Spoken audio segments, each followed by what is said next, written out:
Welcome to Beyond the Gloves, episode 8 here on Inside Sim Racing. I'm Billy Strange. As always, my co-host John Sable. John, you've had an interesting week, so we're going to do something a little different. I'm going to kind of, pick your brain about some information on your travels out here to sunny California. So, to begin with, why were you out on the West Coast? So I was out in San Francisco on Monday, flew out on Sunday to go drive DiRT 4, and I keep on calling it Dirt Rally, so hopefully I keep it straight. And we'll get more to that later. But I was out there on Monday, San Francisco, to drive DiRT 4. This was the first opportunity to drive the title here in the U.S., and I have to thank Deep Silver for going ahead and flying me out there and handling all my travel arrangements, and also allowed me a chance to go and hang out with you, Billy, there since you're in the area. So it was a busy few days, but definitely a very good trip, and it's always really cool to be one of the first people to get to try a new title in the country. Yes. So for those slightly jealous of your being able to kind of preview DiRT 4 before everybody else, let's just kind of jump into the overall impressions and then get a little more specific, dive a little more into DiRT 4 itself. So let's kind of start with, when you first fire everything up, kind of talk us through what the UI is like. Yeah, and I'm going to really talk most of this stuff out because for these events, first off, they're not necessarily the best way to experience the game, and unfortunately they only had 4 versions of DiRT 4 set up on PlayStation 4s, and a grand total of 1 wheel, a G29 with like the pedals thrown on the ground, and I needed a wall to push them against. So I don't have a lot of footage. We weren't allowed direct capture. We weren't allowed to directly film the screen, even though I did, but I can only use that for my own note-taking. So we'll show a little bit of driving here and there, but mostly going to talk through this. But so yes, UI. So the user interface, it looked nice, but it definitely felt more DiRT 3-like than DiRT Rally. You can definitely see that they're trying to appeal to a wider audience, and it's funny how like a thing like UI can be like, oh, that's more of a arcade or simcade UI versus like a sim UI. It's funny sure, that more a larger presentation versus being clinical. Exactly. Yeah, it's not. I feel like I don't. It's so funny that we have that in our brain. Where sim, I think, is something a little more cleaner. I thought DiRT Rally was super clean. Has the background of like the different stages or areas in the background, really nice. Definitely with DiRT 4, a lot more of the orange and black color scheme. There's like when you go and you're viewing individual cars that you want to pick for a race, it's in like a big warehouse looking thing, and there's like other cars driving in the background in the distance. So yeah, it is a little more of a, for lack of the better words, gamed up look to the UI. Okay. Were you able to dive into the UI at all as far as menus? Was it clean and smooth as far as being able to tell where everything was at, like the options that you wanted, how to get to a race, how fast everything was? What did that feel like? Yeah, I didn't really get lost in the UI. It made sense. Okay. If you're familiar with DiRT Rally, this is going to feel more or less the same. Now the UI, they just have it kind of listed in rows on the left-hand side of the screen to navigate versus having the boxes that they had in DiRT Rally. But no, overall, pretty intuitive. The only thing that I got really turned around on, and we'll note on this topic, I'm sure, later, but when you go and do the Your Stage function, when you go and create your own stage or have a stage created for you, I would create the stage, and then to actually go and drive it, I kept on getting lost. It was kind of confusing. Like maybe it had me go in different directions and then kicking me out of the area. And I told a representative from Deep Silver that. I also told that to, let me get his name right here, looking at my notes. They had Colin, I can't find him on my notes here. Anyway, there it is. Colin Moody, senior executive producer from Codemasters on Dirt 4, flew out from the UK to be at the event and chatted with him and mentioned the same thing to him. And he said, yeah, that's something that they're working on, because that part I didn't find intuitive, but everything else seemed to make good sense. All right. So we've gone through the UI, now transitioning into what I guess would be the next logical step. Let's kind of get into the vehicles. I guess first, what were you able to drive, and then let's kind of get into if there was anything else in there that you can talk about as far as how many or what type of vehicles are in there. Sure. So drive time was very limited. It was a 3-hour event. I probably had about, I would say probably about between 60 and 90 minutes with the wheel that I was hogging up. People kind of vulturing around you, like trying to get on themselves. Come on, man! I want to turn. Exactly. I'm like, get out of here. So, John's shooting off like flies. Yeah. So I hugged up the wheel for a little while there, and primarily what I was doing there was I was checking out, again, something we'll get to later. I was checking out your stage and seeing about what the different recreations or creations look like, and I was also really focused on the asphalt driving physics. So cars-wise, I think I stuck to just the modern Ford Focus, or not Fiesta, whatever it is. Yeah. Yes. So I think I only drove that car with the wheel, and then I got to try out some of the Landrush stuff and some of the Rallycross stuff on the controller on another system, just to kind of see what that was like. But yeah, so didn't really get a great variety in cars I got to try, but did get to see, I assume, most of the cars in the title. So let me stop you just for a second. You only got to drive the Fiesta with the wheel. That was the only option that was available on that one.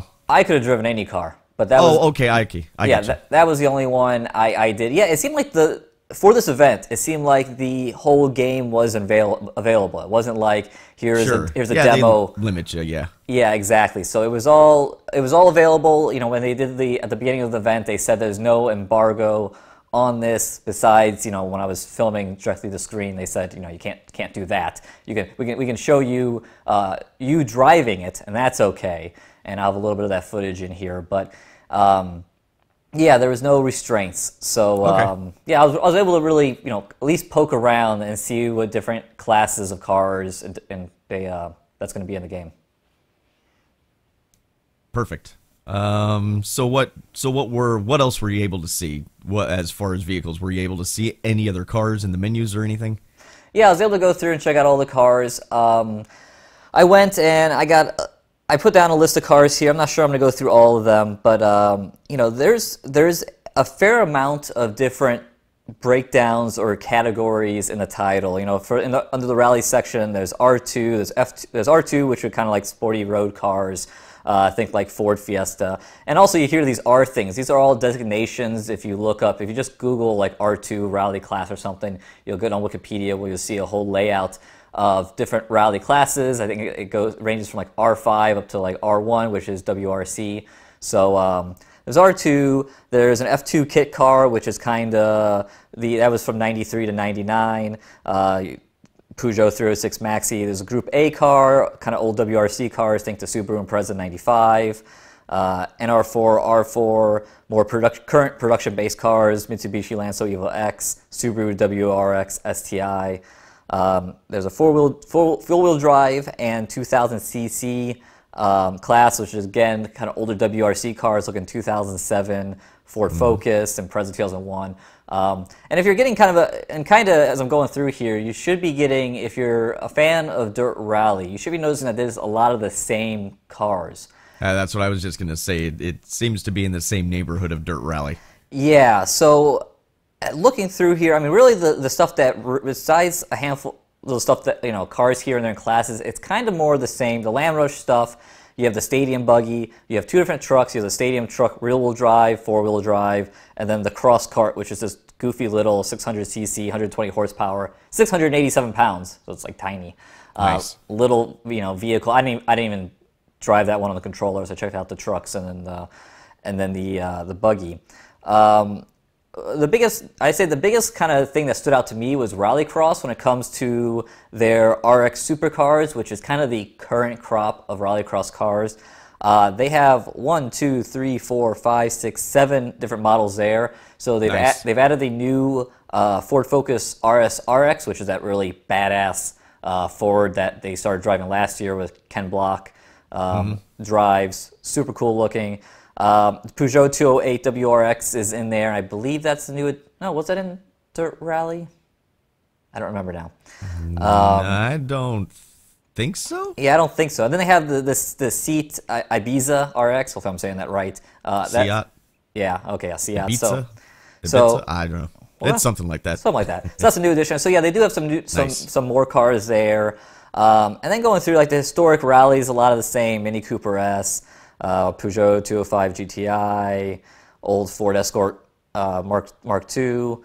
And yeah, so overall, you get to Group B, four-wheel drive. You got the Audi Sport Quattro S1 E2. That's a very popular car. The old Lancia Delta, stuff like that. But yeah, so of all the cars that I got a chance to look at, I pretty much went through all the cars that they had available there. I got a count of about 52 cars. I think there was one class I didn't capture video for, so I'm not fully sure. But I got about 52 cars in the title as of whatever build I drove earlier this week, which is supposed to be a really recent build. And part of why that was noted was because it had a bunch of crashes happening, but this is still all in, it's all alpha, beta, whatever. Yeah. That's no big deal. So for those that are not totally informed about Dirt 4, I see that there are no hill climb cars in there, correct? Correct. There's no hill climb this time around.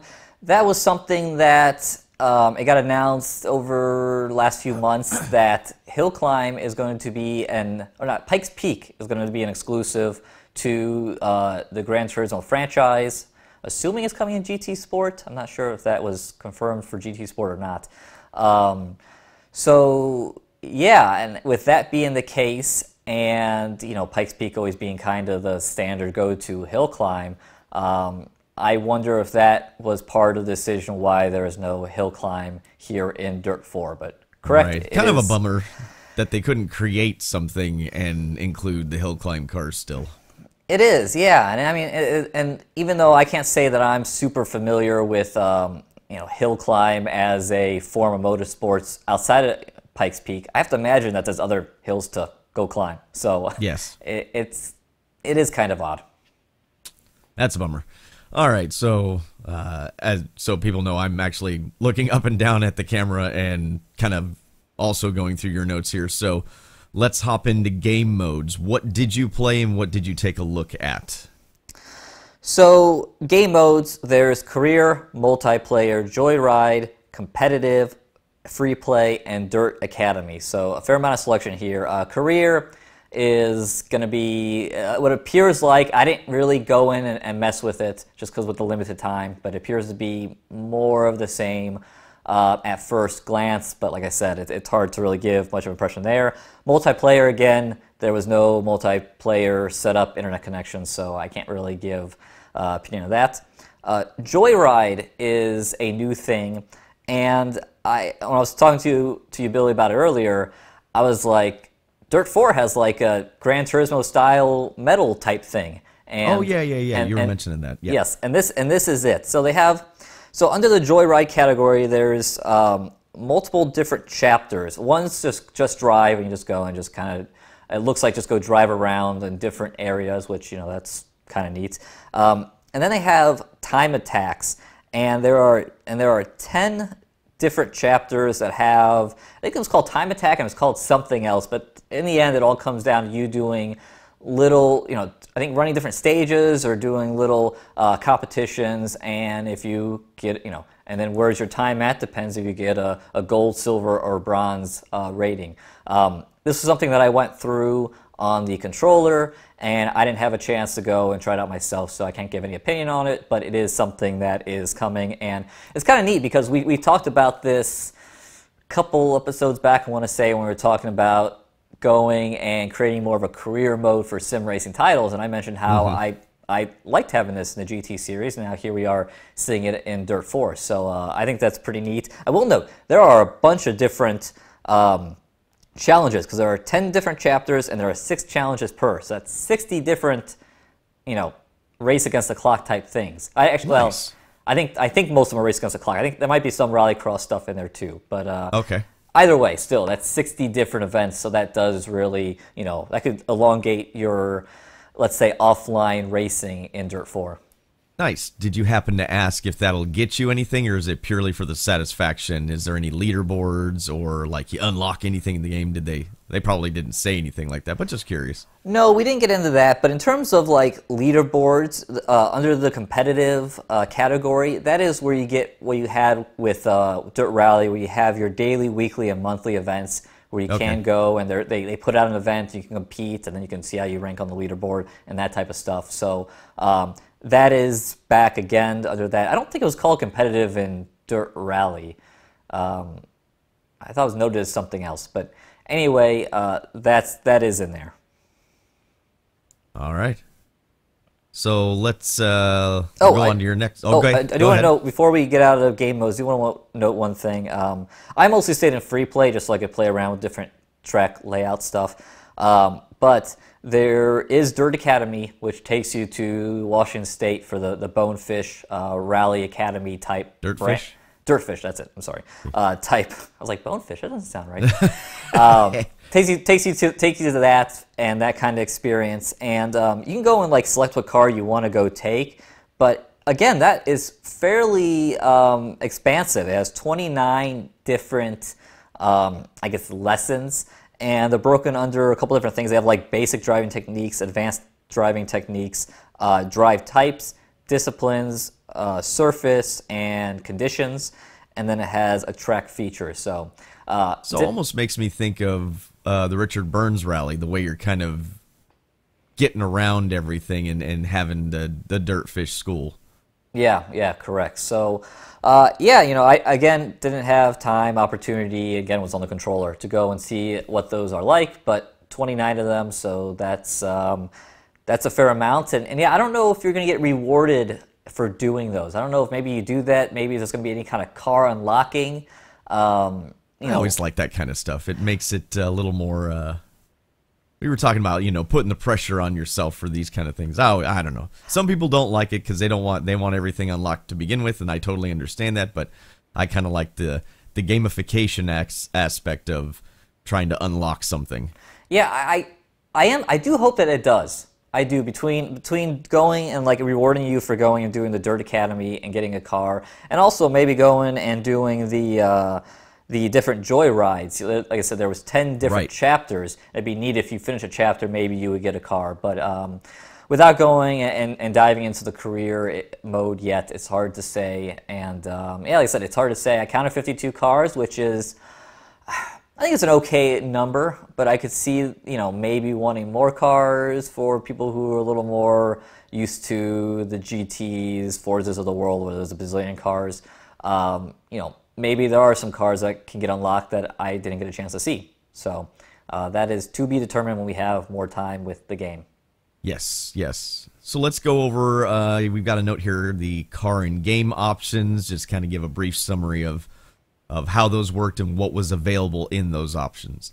Yeah, all the car and game options, when car options, I'm talking like setup and stuff like that, it felt like Dirt Rally. I didn't really see anything in there that stuck out as different. I'm sure there's some things there could be some things that are different, but I would literally have to kind of have both games side by side to really tell. Okay. Overall, it felt like it was all the same. In terms of options, one thing I did, and a little bit of footage that I'll throw in here will show it, is I was able to go and turn off the wheel and driver hands on the PS4, which was something that was already in Dirt Rally, if I remember correctly. But I wasn't able, there's no field of view adjustment. That was a question that I asked, and that's going to be saved for the PC. It's too bad it's not on the consoles. Interesting. I mean, it was kind of stated as it's like a performance thing. But I don't I don't really entirely understand it because your two in-car settings, you still have the dash cam, which I mean you are like right at the window, and that doesn't make any sense. Yeah, that one was always hard to use, and then you have the driver's view, which you're a fair ways back. But if it's a performance, sorry to cut you off, but if it's a performance thing, then what they're saying is there's too much on the screen, and there's going to be slowdown for rendering issues, right? Pardon me. And what doesn't make sense is if you give a field of view option, those are static things. They're not constantly having to be, drawn and all this stuff. So that would cut down on, a performance hit. In other words, it should perform better, with the cockpit. When you put it up on the dash like that, you're like right in front of the windshield. There's more to see. I don't understand that. That doesn't make any sense. Yeah, and what makes, and even just from the field of view perspective from the in-car, it's as far back as I would want to go, so I would only want to move it in closer, which then knocks out some of like the peripheral stuff you're getting on the side of the car. I don't know. I would just think that I don't understand why it would be any more of a performance hit to be able to go and move your seat forward.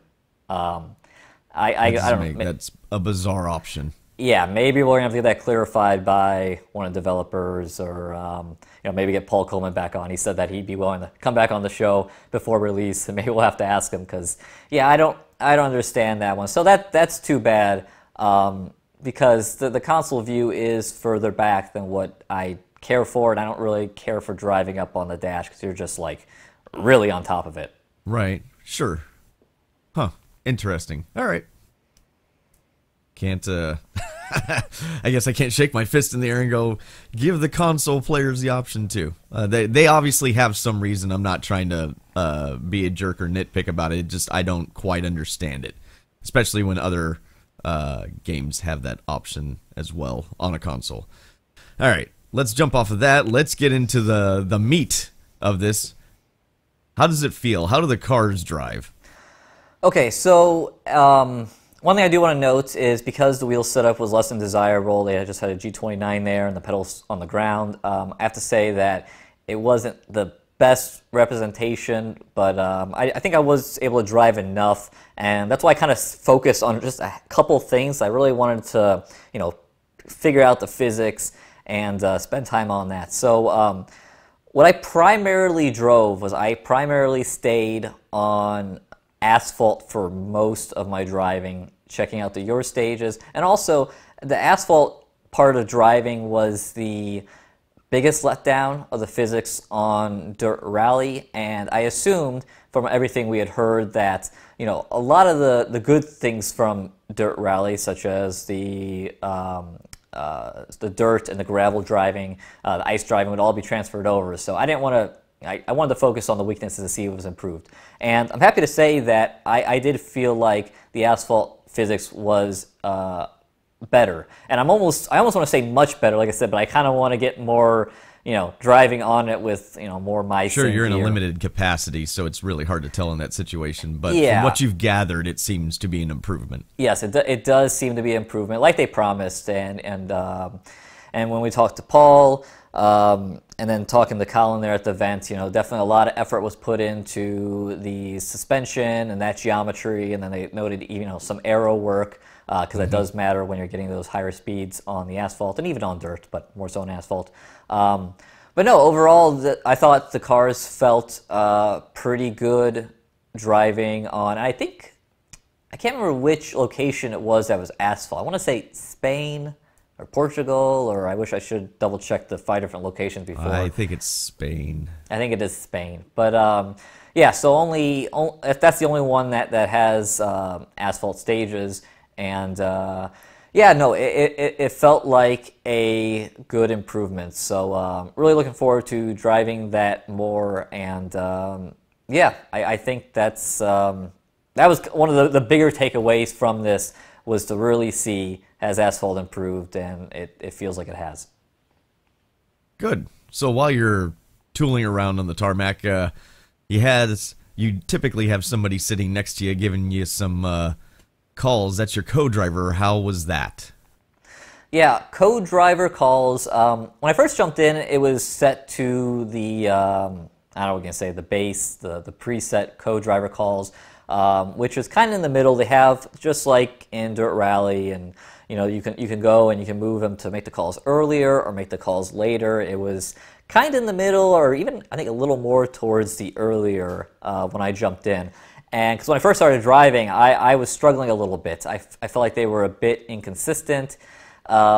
So yeah, it wasn't terrible, but there was some inconsistencies there. So I went in and found that, got out of the stage and back to kind of the pit area, which is still there, just like it was in Dirt Rally, where you see your car sitting there and you have different options you can go through. And I adjusted. Cool if you could see your car broken.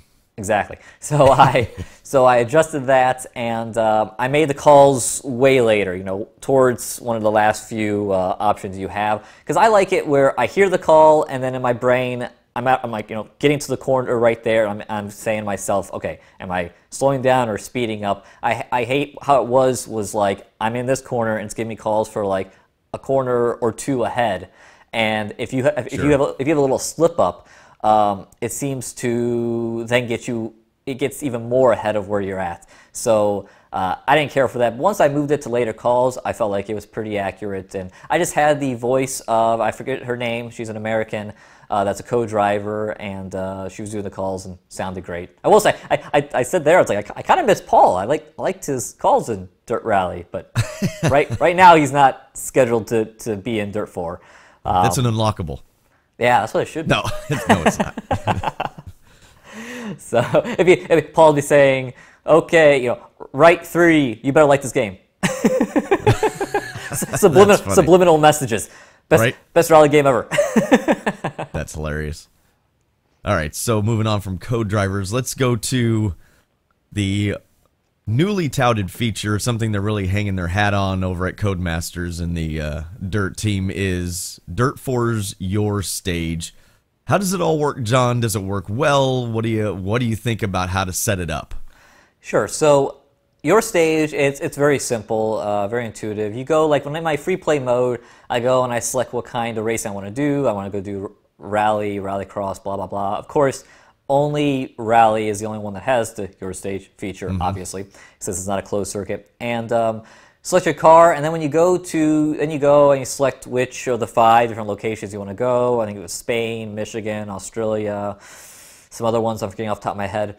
But once you go and select your location, then you're put onto the Your Stage page, and it's very simple. You have 2 sliders to adjust, distance, and then I want to say it was labeled difficulty, and the distance for both of them, I kind of kept them right in the middle of the slider. I just kind of wanted to see what it did at that point.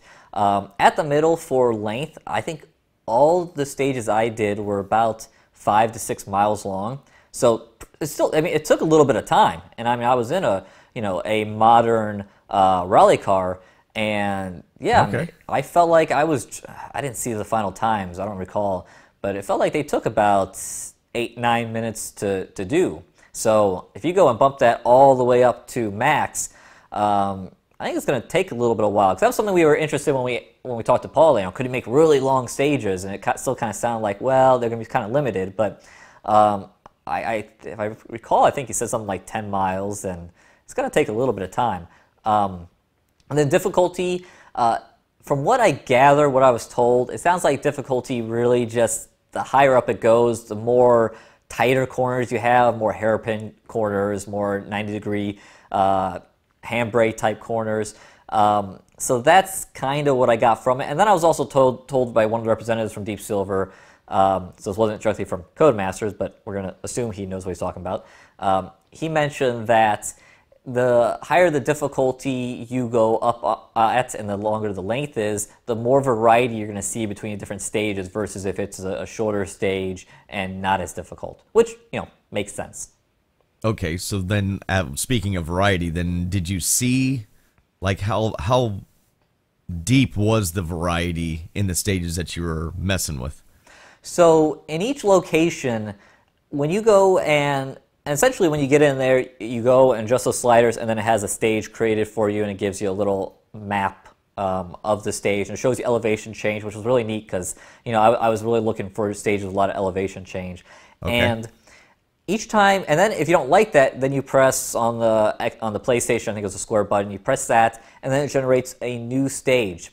And now, when it does that, it also takes you to a new area of the map. And I couldn't get a feel of how many areas were on each at each location, but it felt like there was a good amount, like maybe a dozen, and Oh, wow. and probably the best way I could, and maybe even more than a dozen, the best way I could describe it here without, again, being able to really show you, is, say if you want to go to Michigan, I imagine they divide up the Michigan landscape almost into like a 4x4 grid, which gives you 16 different areas. And then when you go and you press the square button, you go from this area, then you pop over to this area, then you pop it in a different area. And if you keep pressing it, you keep popping into different areas. And eventually, if you press that square button enough, you'll get back to your original area that you started with. So what I tried to do was when I think I was doing Australia, I tried to go to the same area multiple times to try to get different iterations of that area and be able to compare and contrast them. Now, one thing that I did note to Colin, and he kind of said like, okay, I'm ahead of them. Like this is something that's going to be, they want to do and it's going to be coming. Is that I would like to be able to go and pick an area that I like, say, because in Australia you have some kind of more flat, outbacky looking areas. Sure. Then you also have a little more of jungle. Yeah, their terrain's pretty varied. Yeah, I mean, if you've played Horizon 3, they did a really good job of getting the variety of what is Australia, and these areas have different pieces of that. So if there's an area that I particularly like that may be more, let's say, wooded, I would like to be able to pick that area and then randomly create stages inside that area versus constantly jumping to different ones.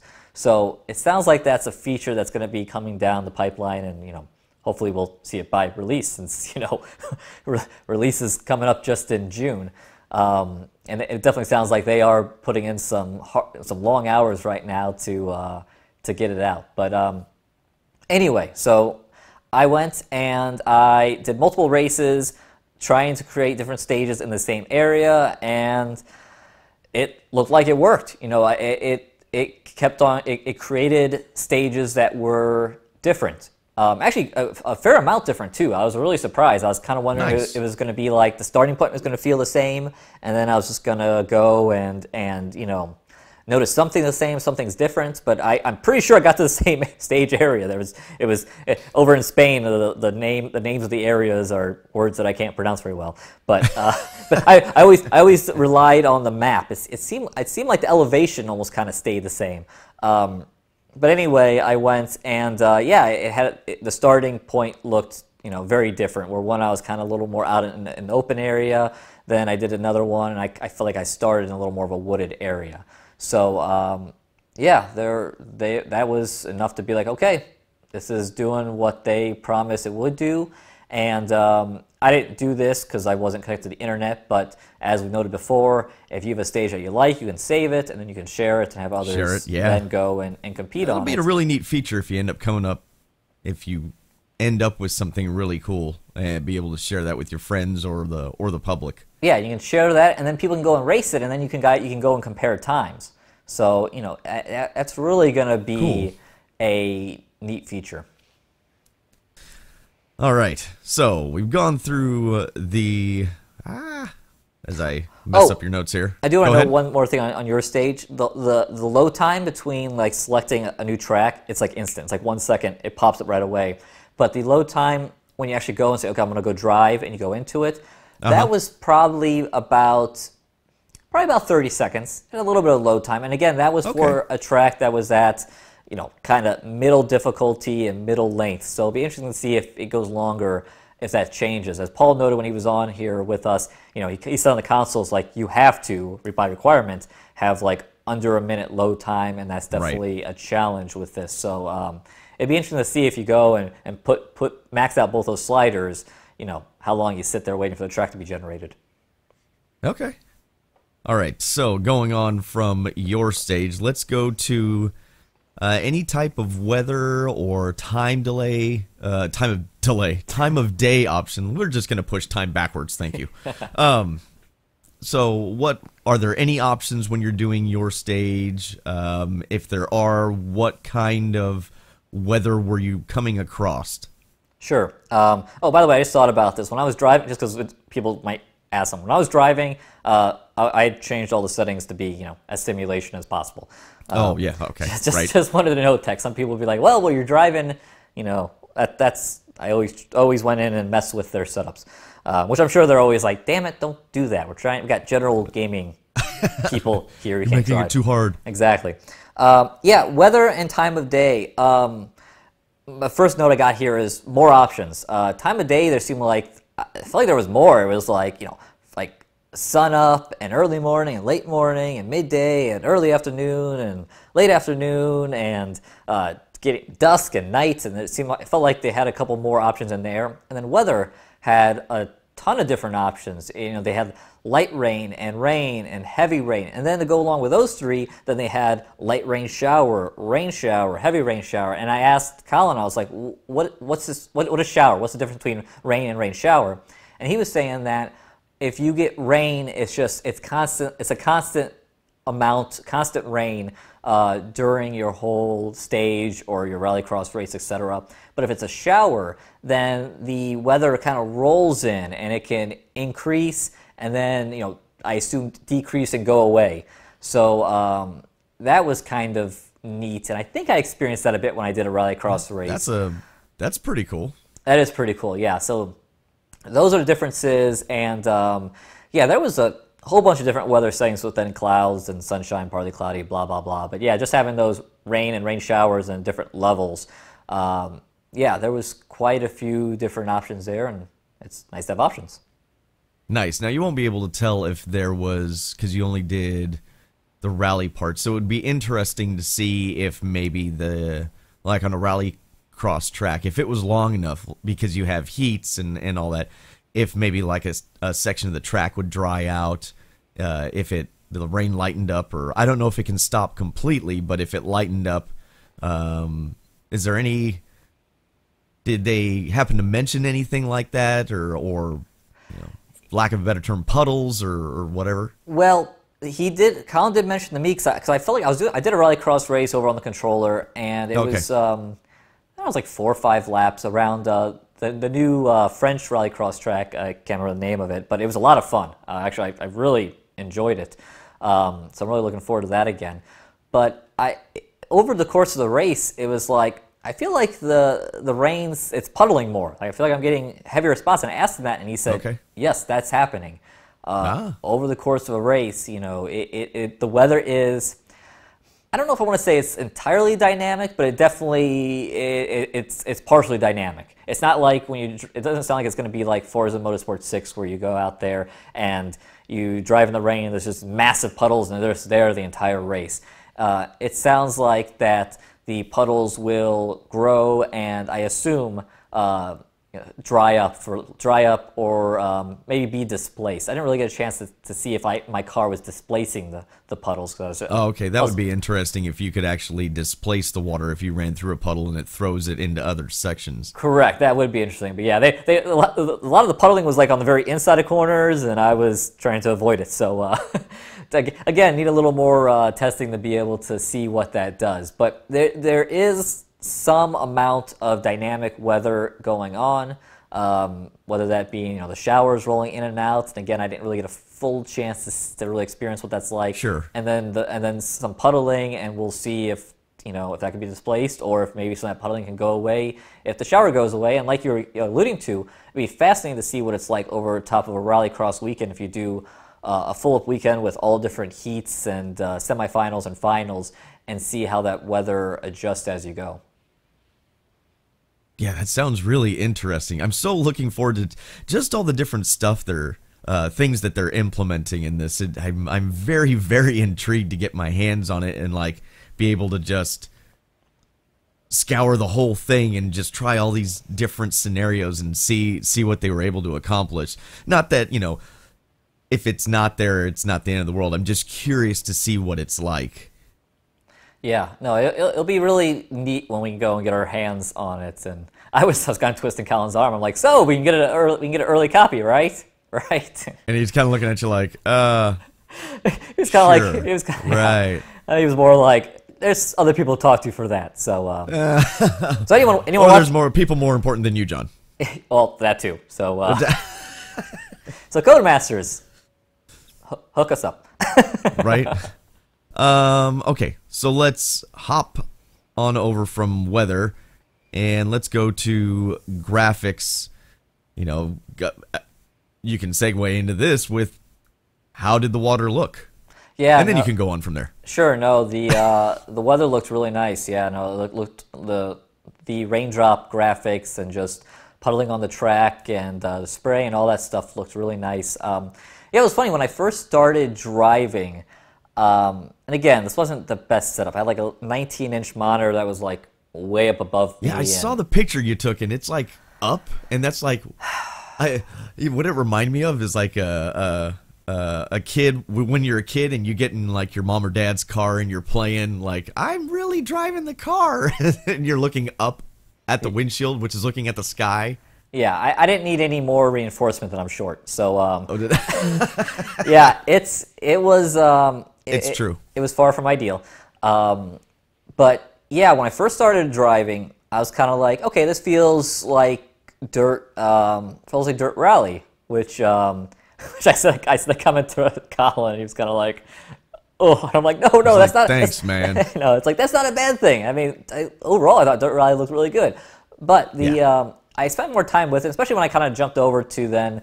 I got off the wheel and went over to just using the PlayStation 4 controller and more kind of dinking around with the Rallycross and the whatchamacallit, the other stuff. I was like, oh no, this is better. Okay. You know, the interior graphics are cleaner. The camera, watching from the camera stuff, most of those shots are better. You get some anti-aliasing that you still kind of sticks out, but that looks better. One thing that was there was two things that were very clear. The first thing that I was clear when I was driving was that this thing is running 60 frames per second, buttery smooth. Nice. During my whole time driving, I'm going to throw out Alan from Team VVV statement, frame rate. Yes. So, yeah, no, I say that out of all the driving I did on the wheel, there was like one time where I got into a pretty heavy wooded area with a lot of overcast and trees. I saw maybe a slight dip or stutter, but besides that, it was just solid, and that's what the team's shooting for. And yeah, no, it ran really great. And so that was my first takeaway, which I don't recall Dirt Rally running bad at all on the PlayStation 4. But actually, I don't think I drove it on the PlayStation 4. I think we only had I did, and it actually ran really smooth. Okay, yeah, so more of the same there, but no, it looks really... So that's what it was. I think I drove it on the Xbox One, where I don't know if it was quite as smooth. But yeah, so very smooth. And then the... driver. The people in the game. The drivers, the guy that stands there when they do the little animation of your car pulling up to the beginning of the stage and kind of tells you to stop. And just some of the general fans around the area. But the people look great. I mean, really, the driver model looks really fantastic. A big step forward. And yeah, no, that just looked awesome. So they've done a really great job with not only the drivers, but the driver, co-driver, obviously, and then just some of the people around in the environment looks really nice. Cool. Yeah, that was always something that... I know people kind of give driving games and sims a little crap for maybe not modeling the people as well. So if it's an improvement, that's going to be a plus. It's always, I mean, it just adds that little extra to the quote-unquote immersion. Yeah. No, as I always say, we in sim racing, we get very, I don't know, highbrow about graphics. We're like, oh, graphics don't matter. It's all about physics. It's like, oh, bullshit. We see what drives people. Yeah, being in this everything position. matters. Everything matters, and graphics do matter. When you see something nice, we see the comments like, "Oh, that looks really nice." It's that moth to the flame type thing where it grabs your attention and makes you go, "Oh, what is that?" Versus something that looks like crap. So it all matters. Graphics matter, and no, Dirt 4 is a very pretty game, and I can't wait to see what it's like on the PC. That's what I'm really looking forward to. Yeah, I mean, I'm kind of one of those guys that's not a huge, I think I'm looking for it to be more clean than anything. But yeah, you notice when the graphics are really, really nice, you know, good shaders and that kind of thing. I'm not.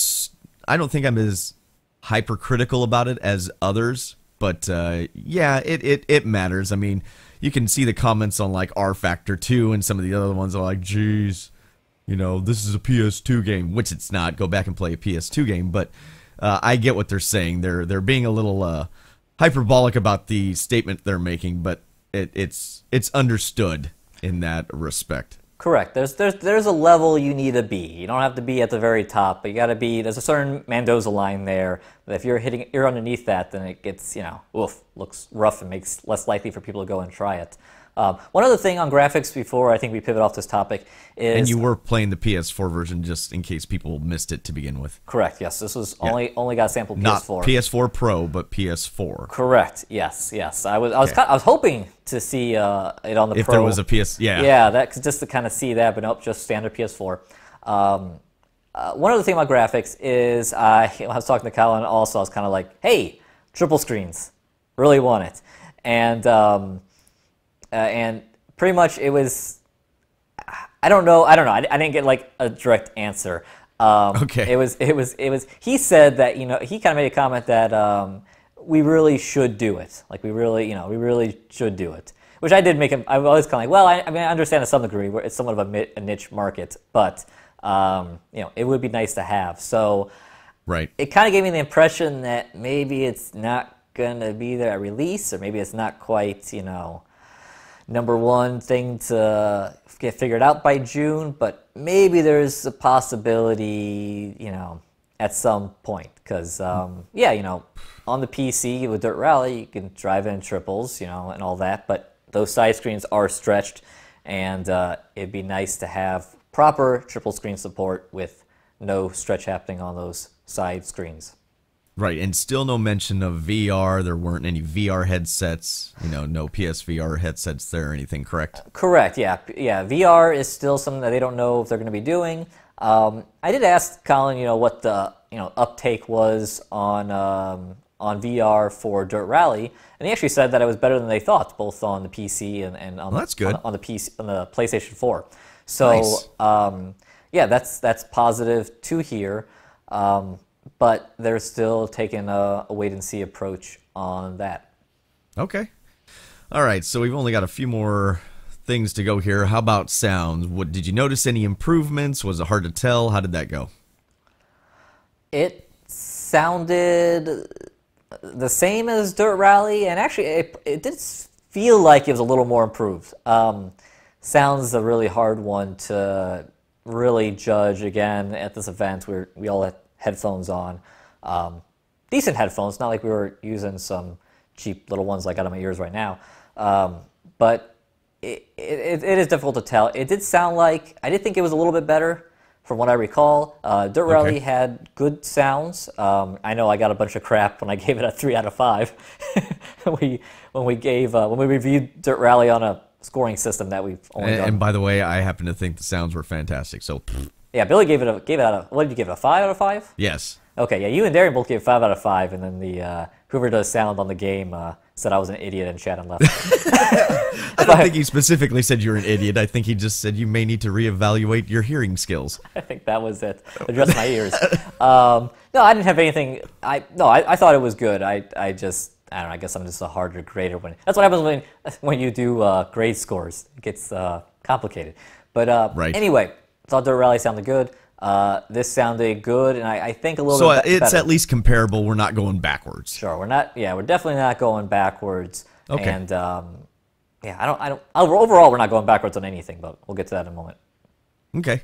And so, kind of wrapping up this kind of catch-all at the end, we have you did the rally, and then I think you said you messed around with the Landrush. And was it Rallycross with the DualShock 4? Yes. I know you weren't using a wheel, but how was it presented? Was it presented exciting? Because those are kind of more of the excitement. It's more of a stadium-like atmosphere. So was there more excitement? Was it more lively? Was it stale? How did it feel when you were using or driving in those? Yeah, no, I think both environments were captured pretty well. Landrush, I did a couple different tracks. There's only 3 tracks to choose from in Landrush. I did the one at Baja, and I did one of the ones in California, or I think it's Nevada, California, and Baja, Mexico, if I remember correctly. But anyway, did a couple of those, and they were fun. I thought they were enjoyable. They looked cool. Definitely environments, a lot more carnival. It kind of gets the Forza treatment when it comes to like when you drive Forza and you drive like Laguna Seca. There's like campers parked all around and like balloons going off and, Okay. and all this like you're like, where's all this crap? I've watched plenty of races on TV. There's never all this crap along the side of the road.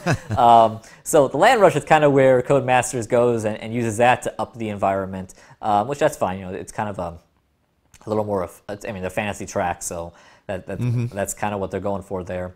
But no, I found that fun to drive. And then Rallycross, I thought the environment was fine. I think they try to keep it more proper. You know, those are real world tracks. Okay. You can go and like I ran Leiden Hill as well. Again, I think it's Leiden, right? Leiden, I'm not sure. Anyway, I don't remember. I really like that circuit. I ran that again. I have had a chance to watch. Last year, I saw the real world Rallycross guys race there, and it was like, oh, and I saw that after driving it in Dirt Rally, and I was like, oh, they did a good job of keeping it close to what it is in the real world. It's the same way. I will say though, Leiden has gotten a whole lot more Puma branding. I noticed that in the game, you're driving Puma gloves and race suits, and now there's a whole bunch of banners on like the tire barriers and stuff that say Puma on them. So There you go, all about that branding. that's right. So I don't know if that's keeping with necessarily what it's like in the real world, but that looks like they're at least getting paid for that. So Go Puma. good on them. At least it's at least it doesn't look super out of place. So that's okay. I did want to ask him. I'm like, how much are those sponsorships worth? I really want to know how much do those brands play to get in a game. How much do those brands pay to get into a game that could be seen by millions of people, like a Dirt franchise game. Every lap you get that banner that flashes in front of your screen. Go Puma lap 2. That's right. Press X for 25% off. Right? That'd be funny. I like to think of it as the Call of Duty thing. Press square to pay your respects. Press square to put on your Puma gloves. Oh, that's funny. So, so that was noticeable. But yeah, no, they were fun, looked awesome. I will say I'm pretty sure I did this since again I was completely messing up all their setups. Even on the controller, I went and I turned up the AI to pretty difficult, and I still felt like I think I got away from them pretty easy, especially in Landrush. In the trucks, I kind of took off. So I got to play around more with that. Like I said, I'm pretty sure I changed that up, but I'm not 100% certain now. I go a few days later and the memory gets foggy. And but I did have notes on my phone. I was taking notes during the event that it did seem a little easy. But again, it's early, and It was a very narrow pass by for me on a controller. So we'll see what that's like when we get the full game in our hands. All right. And just kind of give us a wrap up. What your final thoughts are? Anything to take note? Anything you're looking forward to, or any concerns you have? So I've seen comments out there in the interwebs stating Dirt 4, calling it like Dirt Rally 1.5 as kind of a derogatory remark on the game, and I can't say that I disagree with the version 1.5 moniker, but I don't think it should be a derogatory statement. There is definitely a lot of Dirt Rally in this game. The changes are somewhat minimal. Like I said, the cars are very similar. There's some new ones, but you're getting a lot of the same cars. Rallycross got the same 3 tracks in there. You're gaining a couple more. Then you're gaining these new, the Landrush and some of the buggy there, and the 2 different stadium trucks, and then the one cross cart, I believe it's called. I didn't even drive. It is a bit of the same. Even in the locations, they kind of go, and with 5 locations, they try to do the greatest hits of Rally. They got a pavement, they got a gravel, they got a dirt, they have a snow, and there's something else there. So there's something. Yeah, I'm like, good. I'm like, what else am I forgetting? Yeah, being technical. But yeah, so with all that said, it's a bit don't break what's not broken. I'm okay with it. I will say it would be kind of neat for us sim racers if they would have gone maybe a little deeper on the car setup type stuff. That's still pretty basic. The wheel and pedal setup is still pretty basic, but you don't really need a whole lot of adjustments there. I mean, they still have the same force feedback sliders that you saw in Dirt Rally. I really couldn't recall. There was a decent amount of sliders in there. And there were a decent amount of sliders. And the more frustrating thing I found in Dirt Rally is I really tried to go, and people kept on asking, what's your force feedback settings? And I tried to go in to give them a universal force feedback setting. Yeah. And I couldn't. They were all, every car was different, which obviously did not have enough time to try it, and I didn't even really want to. The G29 was kind of throwing me off a little bit. So, yeah, that's all good and dandy, but yeah, Don't Break was not broken. They went and they focused. The asphalt physics are definitely better. We'll still have to kind of play it more to see how much better. Dirt still feels nice. Rallycross still seems fun, and it's gotten even a little deeper with a couple more tracks. And the weather, I think, is going to be really fascinating to see. And then they got some of the other things. So it feels like they're doing well. And then I should say that your stage thing is massive. Like, that is massive. Nice. And it's going to be massive for the playability for people who are there to run Rally. And I think that's going to be really big about having career mode go longer, and just the playability if you're a Rally fan, and then being able to create tracks or create stages, save them, and then race against your friends on the same stage. I think that's going to be huge. But I definitely do see, there's something that Colin reiterated from when we talked to Paul. They definitely want to broad out Rally and get people, get more fans of the sport. And I think that's what they're trying to do with the more focus on some of the Rallycross stuff, and then also the Landrush, is to maybe go, and we talked about this on This Week Inside Sim Racing this week, get a younger audience into the sport, and that might be one way to do it. Sure. And try to bring the sport of Rally and the like to the masses, rather than just try to keep it this niche thing. Correct, and they're doing that with the content, and then they're also doing it where they can turn down the ability to more of an amateur mode, not a simulation. I didn't try any of that, but yeah, they have a bunch of different settings in there. They can have it where they turn braking on, where the game brakes for you when you go into a corner to help, or at least partially brakes to help you out. So yeah, they're really trying to go and broaden this title out, yet not piss off the more hardcore dirt rally fans. And I think they're going to be able to achieve this, because while it might not be going more simulation, besides maybe some better asphalt physics, the playability there with that your stage is going to be really neat.